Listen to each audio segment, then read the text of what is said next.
Okay, so we are back today. Um, we will be reading a Substack article today, and let's take a look. What's good? Oh, the peace of letting people come and go. The peace of letting people come and go. I've been thinking a lot about detachment lately, not the cold kind, not the I don't care about anyone kind, but the quiet understanding that people are experiences, and experiences, by nature, come and go. For a long time, I think I moved through relationships believing permanence was the goal. That if someone entered my life, then the point was for them to stay. That if they left, something must have gone wrong. Either I failed them or they failed me. But life doesn't actually work like that.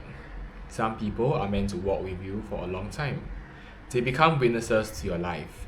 They see the different versions of you that exist across years. They know who you were, who you are becoming, and who you might still grow into. And then there are people who come into your life for a moment. Not forever, just long enough. Long enough to teach you something. Long enough to reveal something about yourself you didn't know was there. Long enough to mirror a wound you hadn't healed yet. Long enough to show you what you deserve, or what you have been settling for. For a while, I used to resist that. I would hold on longer than I needed to. I would try to force meaning into situations that had already finished teaching me what they came to teach. I thought letting go meant I didn't care enough. But lately, I've realized something that has been freeing in a way I didn't expect. You don't own anyone, not their time, not their presence, not their love, and nobody owns you either. And once you really sit with that, something shifts. The pressure disappears. You stop gripping people so tightly. You stop believing every connection has to last forever in order to matter. Some people are seasons, and seasons are not failures just because they end. Winter doesn't apologize for turning into spring. Practicing detachment has been teaching me how to love people without trying to control the outcome of the relationship. It's teaching me to appreciate people while they're here instead of constantly worrying about whether they will leave. Because the truth is, some will, and that doesn't mean something is wrong with you. Sometimes people leave because their role in your life is complete. Sometimes you outgrow each other. Sometimes you are both just on different timelines of growth. Sometimes the lesson has already been learned. It doesn't always have to be dramatic, or painful, or personal. Sometimes it's just life being life. Detachment also protects you from becoming codependent. When you understand that your happiness cannot be built around someone else's presence, you stop expecting people to carry emotional weight that was never theirs to hold. You stop expecting them to complete you, you let them simply be who they are. And you let yourself be whole whether they stay or go. I also think detachment teaches you not to expect too much from people. Not in a cynical way, but in a peaceful one. You start meeting people where they actually are instead of where you hoped they would be. And that changes everything. You enjoy the experience while it's happening, you laugh with them, you grow with them, you learn from them. But you also understand that if the day comes where your path separates, it doesn't mean that the experience was meaningless. It just means the chapter ended, and there's no guilt in that. No shame in that either. People will live your life, and sometimes you will live theirs. Both are normal, both are part of being human. The beauty of detachment is that it lets you walk through life with open hands instead of clenched fists. You hold people gently, you love them honestly, but you understand that everyone is on their own journey. Some people will walk beside you for miles, others will only walk with you for a few steps, but every single one of them will leave you with something: a memory, a lesson, a mirror, a piece of clarity about who you are. And once you start seeing people that way, you stop trying to control the story. You just experience it. Interesting. I really like this. I think that it is relatively true because I think that the idea of keeping people in your life is something universal. I think that okay, so this was written by a black woman, and probably she's halfway across the globe. And for someone like me in Singapore, in Asia, to experience and feel something like this as well, I think that it is really all a part of the human experience. Firstly, people really come and go.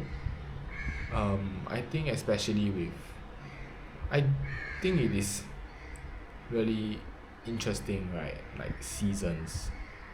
Mm, everyone has a particular phase in their life where they will be able to experience people, where they'll be able to experience things, and usually people come together for a common experience. Sometimes you get closer, sometimes you don't really get that close, and actually those that you aren't really that close, you naturally drift easier. But I think the heartbreaking one is when you actually really get close to someone and ultimately they eventually leave your life because maybe you thought that you could be closer to them, but they just go. So I think one experience would be that, having a really good friend in first year of university and eventually drifting from her just because of things that happened and things that, didn't really work out in the end. So obviously, I think that although we don't talk anymore, but I think that I learned a lot from that one friend in my first year of university. I think it taught me to be more vulnerable, it taught me to be more open, and it taught me that, hey, actually, things are really not permanent. And that also happens a lot with love, right? Because you obviously commit so much time into one person, if things don't work out, you move on in your separate lives. So if we often hold on, I think that from a very logical perspective, if you hold on, you will never be able to really move on. But sometimes emotionally you just want to hold on to it because it gave you so much good memories, and it'll be so nice to keep on having and reliving nice memories. It's so nice to have people to stay. But the truth is, people do leave, people paths do diverge, and sometimes it's really often just due to fate. I think people don't really stay.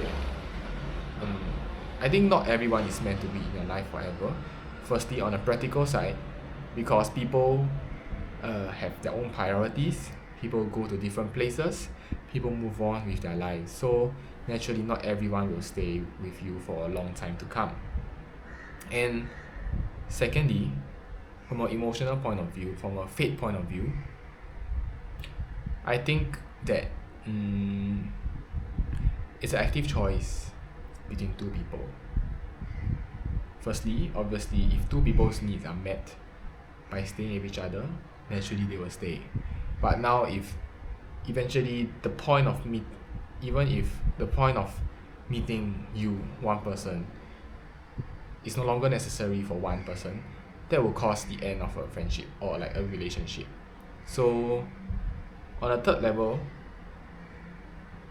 for more like sentimental level wise, I think that not everyone is meant to really be in a life for a long time to come lor.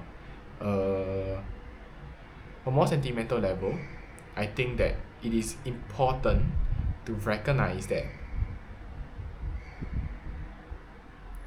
fate just doesn't allow people to stay together forever, and not everyone is brought together by fate. Sometimes you just have a fleeting moment where someone is in your life, you have a moment with them, a few moments. It could be 2 days, it could be 2 weeks, it could be 2 years. But fate just doesn't allow you to get back together again. It could be time, it just could be geography, it could be space. For example, my friends in China, it's hard to meet them again. It's hard to meet my friends who are overseas because it's just hard. It's hard to fly there, it's hard to meet them logistically, and then there's the signs of chance. So yeah, okay, so I think all in all, there are three things from a practical point of view. If you are not Okay, so from a practical point of view, people just outgrow each other. Secondly, if one person doesn't have a need for another person, there can be distance. The third one is logistically challenging. And fourthly, emotionally, I guess, if fate really doesn't allow you to be together, it really doesn't happen. And so, I do think that accepting that people come and go is a important thing. I would say that okay, let's not try not to use important, because I feel like I have been using important to generalize my thoughts. But I would say that recognizing that people come and go will let you understand that life, that that realizing that people come and go allows you to recognize that people are not permanent. So it makes you appreciate the people that stay even more. And I think not a lot of people recognize this, especially until they grow older. And especially when I was younger, I don't think I felt that much, because everyone's young, you feel like there's a long way ahead of you. But now that everyone is going a different paths, I think that hey, recognizing that people really come and go, they stay for a while, they move on, primary school, secondary school, JC, army, everyone starts going different paths, and accepting that not everyone is here to stay for a large amount of factors just makes you realize that sometimes the people that stay are way more important, valuable, and cherished in our lives. And that's my thoughts for today. How long did I talk for? Wow, shit, I talked so much, man. But it's good. I think being able to think and articulate my thoughts is very important. I think that in articulating these thoughts, I'm rambling, but I would honestly love to put them down in the paper and to think and to reflect properly, because I think that sometimes my thoughts are rambling, and I hope that I'm speaking better as well. I've been quite intentionally opening my mouth, although it's very uncomfortable. And my jaw, right? I realized that I don't look good like this, but I look good or better when I have my teeth aligned. It gives a more contrasting and a more focused face. And so here's my thoughts for today. 12 minutes 44. 2 things that I'll work on: improper enunciation, as well as focused train of thoughts. Impromptu speaking is hard, so, but at the same time, I'm getting more comfortable with the camera. So anyways, let me show you my bottle from today. One problem with this, right, is that it always goes off, so I can't really see my face. But I made green tea today. The weather's really hot in Singapore. I'm not sure how much hotter you will get. Right now it's a blistering 31 degrees. Let me just show you the temperature. Blistering 31 degrees, so hot. But it's supposed to rain today. Like, there's a chance of raining. But it's like a 10% chance. I hope it rains though. So hot. I can't take the temperature here. It's gonna rain tomorrow morning, so that's a good thing. And yes, tomorrow I have an interview, so wish me luck for that. And I have a little party. So they say that if you learn how to host parties, you will be able to organize a company. I think that's true, although I'm still working on it. Not the best yet, but getting there. See y'all, man. Bye bye.